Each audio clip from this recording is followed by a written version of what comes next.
একজন হিন্দু ছেলে তার মাকে মুসলমানদের ভারতবর্ষের ইতিহাস জিজ্ঞাসা করছে। যদি মুসলিম হয়ে থাকেন তাহলে অবশ্যই শুনে যাবেন। আচ্ছা মা, তাজমহল এত সুন্দর, তাজমহল কি আমরাই বানিয়েছি, তাই না? না তো, যিনি বানিয়েছিলেন উনার নাম সম্রাট শাহজাহান, উনি মুসলিম ছিলেন। ও আচ্ছা, তাহলে কুতুব মিনার নিশ্চয়ই আমরা বানিয়েছি। না না, উনিও মুসলিম ছিলেন, উনার নাম কুতুবউদ্দিন আইবেক। তাহলে লাল কেল্লা নিশ্চয়ই আমরা বানিয়েছি। না, ওটাও মুসলিম শাসকরা বানিয়েছিলেন। তাহলে পুরাতন কেল্লা আমরা বানিয়েছি। না, পুরাতন কেল্লাও মুসলিমরা বানিয়েছে।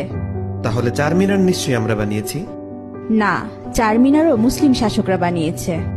মা, আমি শুনেছি ভারতের সবচেয়ে বড় ও পুরাতন রোড গ্র্যান্ড ট্রাঙ্ক প্রায় 3000 কিলোমিটার পর্যন্ত বিস্তৃত, সেটা তো আমরা বানিয়েছি।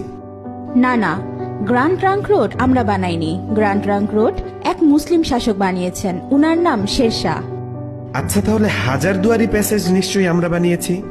না বেটা, এটাও মুসলিম শাসকরা বানিয়েছে। আচ্ছা, তাহলে মুঘল সাম্রাজ্য আমাদের ছিল, তাই না? না, মুঘল সাম্রাজ্য মুসলিমদের সাম্রাজ্য ছিল। আচ্ছা, জয় হিন্দ এই শব্দটা কি আমরা প্রথম তৈরি করেছিলাম? না, এটাও একজন মুসলিম প্রথম বলেছিল। আচ্ছা মা, সারে জাহা সে আচ্ছা হিন্দুস্তা হামারা এই শব্দটি আমরা প্রথম বলেছিলাম, তাই না? না, এটাও একজন মুসলিম কবি লিখেছিলেন, উনার নাম ইকবাল। তাহলে প্রথম স্যাটেলাইট লঞ্চ নিশ্চয়ই আমরাই করেছিলাম। জি না, ভারত অনেকবার স্যাটেলাইট লঞ্চ করেছিল, কিন্তু প্রতিবারই ফেল হয়েছে। এরপর এপিজে আবুল কালাম আজাদ প্রথমবার সাকসেসফুল ভাবে স্যাটেলাইট লঞ্চ করেছিলেন। উনি না থাকলে আজ ভারত স্যাটেলাইট লঞ্চ করতে পারত না।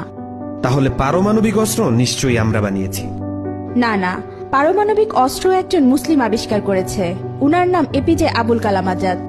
তাহলে মুসলিমরা না থাকলে আমাদের কি হতো মা? মুসলিমরা না থাকলে ভারত এক অন্ধকারাচ্ছন্ন দেশ থাকতো।